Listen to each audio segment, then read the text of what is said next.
Golden West, Season 1, Episode 4. A quick look to the left, and a quick look to the right. Nothing moved on the street. Abigail ran from one darkened alley to the next. The giant followed. "Thank you for helping me. Just keep quiet until we get closer to the hotel." The sun had nearly disappeared, making the alleys perfect hiding places. Ever since leaving New York, she wanted to have some fun. She never thought she'd look at assisting a criminal evade the police as fun, but the giant was a special circumstance. There was something about him that reminded her of Lou, if Lou were nearly 9 feet tall. Still, it was something a little similar to what she knew at home. She had never ducked down side streets, on dirt roads, but she'd get used to that quickly enough. She stood for a moment looking at the back of the Hotel Delgado. The room sat on the top floor. Her father had spent $15 to ensure they would have the best room with the best view. They had access to the roof via a spiral staircase that went up through the ceiling. With luck, her father was still out to dinner with the engineers, so she could sneak her guest up to the roof through their room. If luck was not with her, she would have to figure something else out. "Let's go. It's a clear shot to the back of the hotel." Abigail, glad she had chosen to have her earlier purchases delivered to the hotel, ran. They had to pass a steam-powered cart, a row of tied-up horses, and a lady scolding 3 children. The horses bucked, the lady and the children fell silent, and the steam-powered cart whistled indifferently. The sudden appearance of a girl running and being followed by a giant surely caught them by surprise. There was no time to try and stop and explain the situation, even if she had the ability to explain the situation. 2 porters stood outside the back door of the hotel smoking. One had a pipe and sat in a chair. The other leaned against the wall and puffed on a cigar. The one leaning spoke with his hands, and whirls of smoke drifted across the light from the doorway. The seated porter, a portly man, with greasy black hair, laughed without taking his pipe from his mouth. It didn't matter what they were talking about, they needed to be removed from the entrance. Abigail stopped in the dark shadow of the neighboring buildings, and tugged the giant down so they could be concealed behind a stack of crates. "What do you have in your pockets?" The giant patted his pockets and produced a roll of money, a couple of buttons, and a small steel rod. "Sorry, that's all I have with me." His resonant voice carried, and the 2 porters at the back door stopped talking and looked down the alley in their direction. She would have shushed him, but the damage was done. All they could do was stay quiet and hope for the best. As they hunkered down behind the crates, the only sound was the giant's breathing, and she feared it would give them away. She watched through the slats of one crate, and watched the 2 porters. The one with the cigar flicked his ashes in their direction and resumed smoking. He said something to the other, and they shared a laugh. She let out a breath. A fat man in a green suit poked his balding head out of the doorway, waved away the smoke, and started to yell. "You've had your break! I don't pay you 2 to sit out here all night! We have guests! We have guests!" He said this as if it was the first time the hotel had guests. She'd met her father only briefly at the hotel to get a key for her room, and the manager had done the exact same thing. She wondered if he ever took a moment to relax, and if he did, what would help him to relax. As far as she knew, he never left the hotel. The 2 porters extinguished their smoking materials with much protest and followed the manager back inside the hotel. "This is our chance." Abigail gave a look back down the alley to make sure all was clear. "Wait, I can't go inside the hotel." "I know. If you're as strong as I hope you are, you won't have to." "I don't think I understand." "The hotel is only 7 stories, and each room has a large sill. You shouldn't have any trouble carrying us up the side of the building." The giant stood to his full height and walked slowly over to the hotel, staring up at it the entire time. He rubbed his chin and shook his head. For a moment Abigail thought he would decline. In a way, that would be better for her, as she wouldn't have to harbor a fugitive. On the other hand, she had offered to help him, and she didn't want to disappoint. She was only enjoying the excitement of the situation.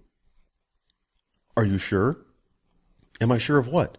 The hotel is made of brick. I'm sure it'll support your weight. For you it should be easy as climbing a ladder would be for me." "No, it's not that. I'm sure I can do it.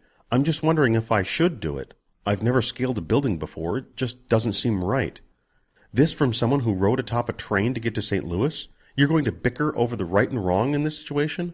My father and I paid for the use of the room, and that includes access to the roof. If you stay there, it'll be perfectly in our usage agreement with this establishment." Again the giant shook his head. "If you think it'll be all right, I guess we can. I just feel funny about it." "Do you think it would be easier if we just walked through the lobby, walked up the stairs, and entered through the door? You'd probably have to crawl through the hallway to get to the room, or break the staircase. Trust me, this is for the best, and if you don't hurry up, we're sure to be caught." What about you? You said something about carrying us up there. Well, I certainly can't leave you be. What happens when you get to the top? I need to make sure the coast is clear for us. I'll simply ride on your shoulders. Now, let's get moving. Abigail climbed up on the crates and motioned for the giant to back up. She really needed to find out his name, but in due time. They were almost at their goal. Time for formalities when they made it to the top of the building.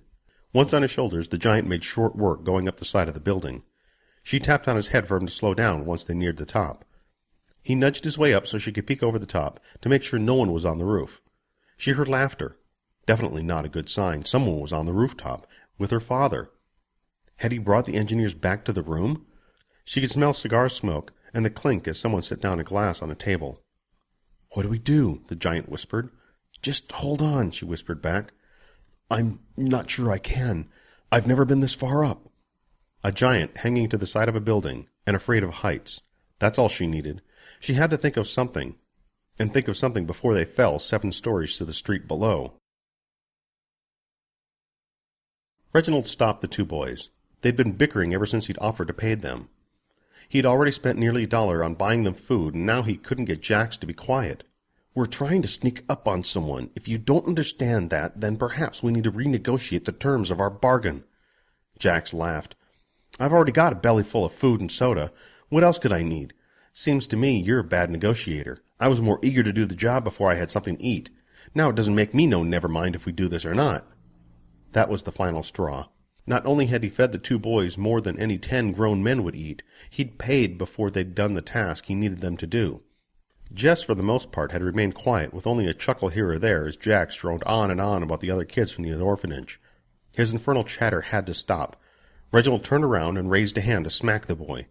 Jax fell to the ground and held his arms up defensively. Don't hurt me, mister! I won't do it again! I'm sorry! Don't hurt me! I'm sorry!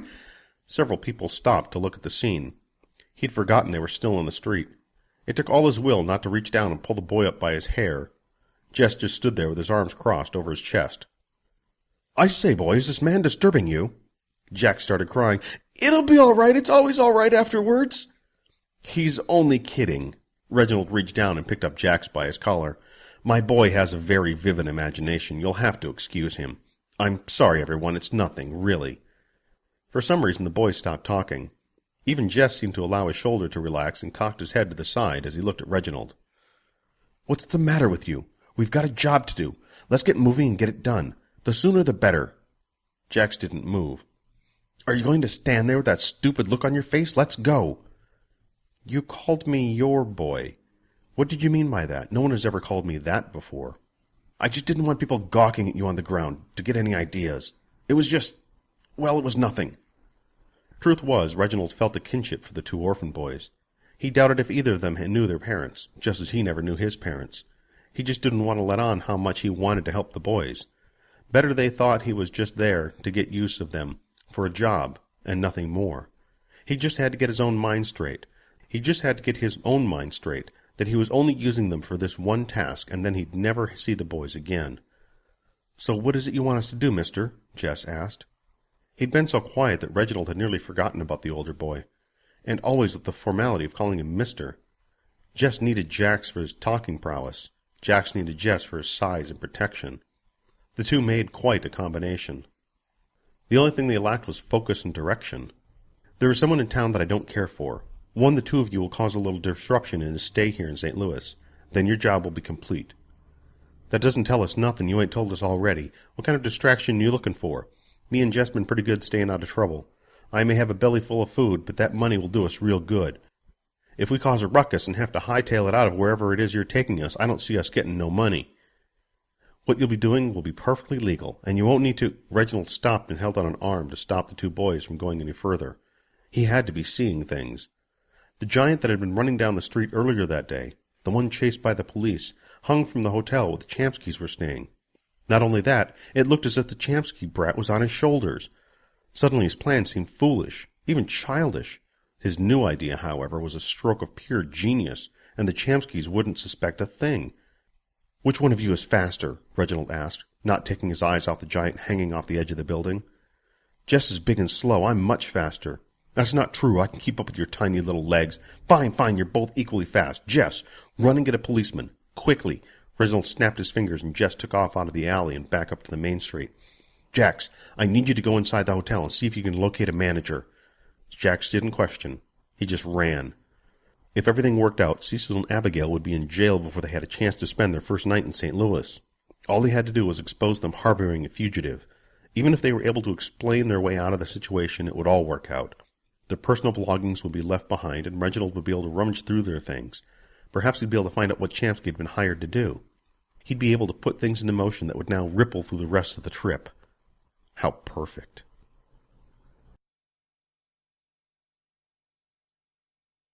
As if by some miracle, Abigail's father and his company went back down the spiral staircase and into their room. Let's go. The giant struggled to heft himself up.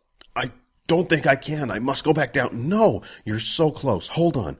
Abigail lifted herself up over the edge, hoping that free of her weight, the giant would be able to pull himself up. Once again, the giant struggled to pull himself up onto the roof. His arms shook, but he didn't look as if he was fighting fatigue. If anything, the shaking looked like fear. He looked down and his hand slipped. Abigail reached for him, but the hand swung back up and grabbed on once more. Just plant your feet on the windowsill right there. Don't look down. I said don't look down. Right here, look at me. There you go. Now, just push up with your leg and pull up with your arms. You can do this. You're almost there. Quietly.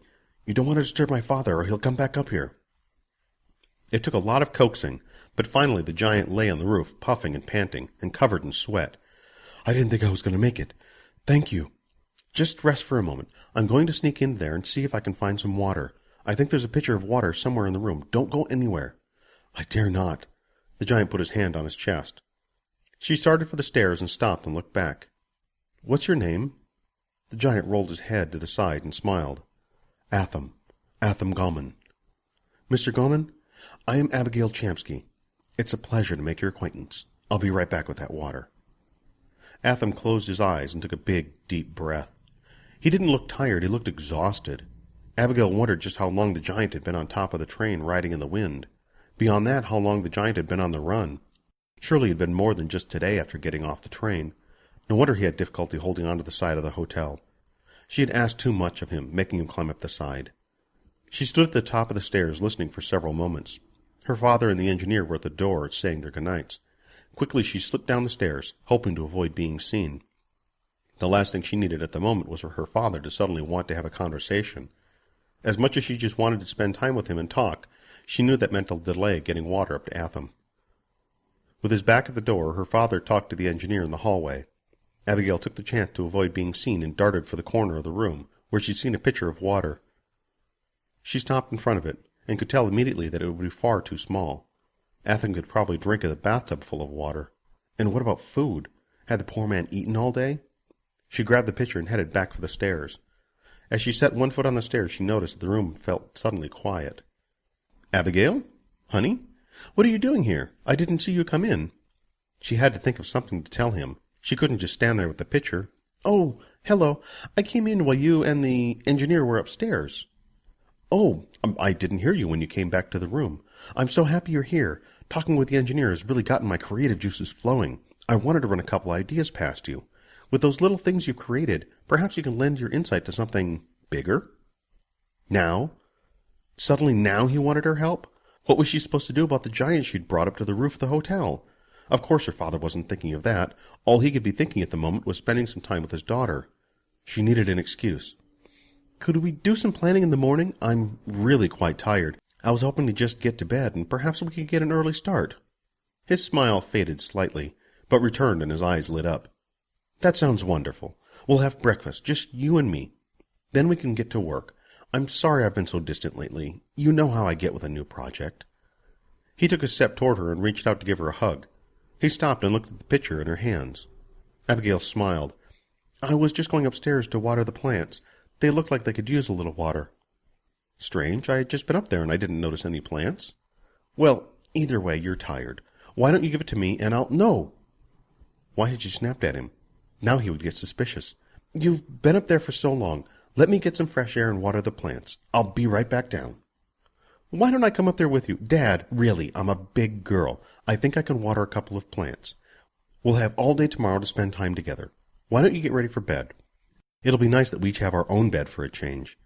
I think that once we get to California we should each have our own rooms like this. I'm so tired of sleeping on the floor." Again he smiled. "You're quite right. It was a long trip, and after—" He took a moment to yawn. "I'm more tired than I thought. Well, we'll be up before the sun and working before you know it." Standing on the first step up to the roof, she leaned down and kissed him on the forehead. "Good night, Father. I'll be down in just a couple of minutes." He patted her on the side and looked at the wash basin. "I'm sorry. Could I trouble you for a little bit of that water? I'm sure the plants can't be that thirsty." She chuckled and handed him the pitcher. He poured far too much of the water out. She feared he might use it all. But he did stop before pouring it all out. He handed it back to her with a smile. "Go and water the plants. I'll most likely be asleep by the time you come back down, so take your time. Just remember we have an early and busy day ahead of us. I still need to secure transportation from here to California." "I'll be quick." She turned and hurried up the stairs, the water in the pitcher sloshing. Atham sat cross-legged with his hands behind his head, looking up at the sky. He took loud, deep breaths that she was surprised she didn't hear coming up the stairs. Even sitting as he was, Atham was still taller than Abigail. "I brought you some water." Without looking at her, he held out his hand. The pitcher looked so tiny in his hand as he drank the water in one swallow. She thought about going downstairs and fetching the water her father had used, but that seemed gross. "Would you like some more? I can—" He shook his head. His brown, scraggly hair brushed his shoulders as he did. Now that she had a moment to actually look at him, he looked haggard, underfed, dehydrated, just plain worn down, like one of her father's pencils after too much drawing. "Are you hungry? I could get some food delivered to the room and bring it to you." "You've done enough." He held out the $5 bill. "It's been my pleasure to help you. I couldn't possibly take money from you. Please, put that away. We had a deal. You helped me. I pay you for your assistance. It's the least I could do." She wanted to argue with him, but his eyes said he wasn't going to argue the point any further, and to not take the money would be an insult. Even though she had no need of Atham's money, she took the bill and placed it in her sash. Her fingers brushed the tiny disc Mr. Lamone had given her. "Will you be comfortable up here?" Abigail looked around the roof and did see one decrepit-looking plant she could claim she had watered. "I shall be fine, and I'll be gone come first light. I just need a night to gain my bearings. That is all. After tonight I shall trouble you no further, Miss Chamsky." It took all her will to keep from blushing, even if she knew in the dim starlight the giant most likely wouldn't notice. The stars looked beautiful from the country. It reminded her of being upstate, where her mother had been buried. She almost said something to Atham about her, but decided better of it. He'd be gone in the morning, and somehow she felt it better if they remained strangers. If their paths crossed again, another day perhaps, then she'd talk to him about something so personal. He also looked on the verge of saying something as they just stared at each other, waiting for the other to talk first. Instead, a voice came from the stairs. "Abigail, what is this? How could you?" Standing next to her father were two men. The first was the fat, greasy manager of the hotel, his face a twist of fear and revulsion. The other person, dressed in blue, with a baton in his hand and a pistol in the other, was a police officer. "Now, if everyone will just remain calm, we can take care of business." Atham stood and jumped off the edge of the building in one smooth motion. The officer fired. The officer fired. The officer fired. The officer fired. The officer fired.